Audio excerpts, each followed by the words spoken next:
Yung ko lang binigyan ako ni ate ng mic ko pang vlog. Ito siya. Thank you so much ate.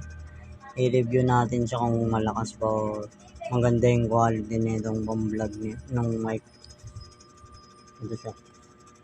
Mura lang yung bili, 131 pesos sa TikTok shop ko lang siya nabili. So tara, buksan natin. Isang kamay lang. Hindi siya mabuksan. Pinababalikan ko kayo. So ayan na mga herb. Nabuksan ko na. Ayan siya. Isang mic lang sa kay OTG niya. So testing na natin na mga herb. So tara, babalikan ko kayo ulit. Kakabit ko lang. Yan na nga mga herb. Gamit ko na siya. Ito siya. I-review lang natin kung malakas. Malakas ba mga herb? So yun lang.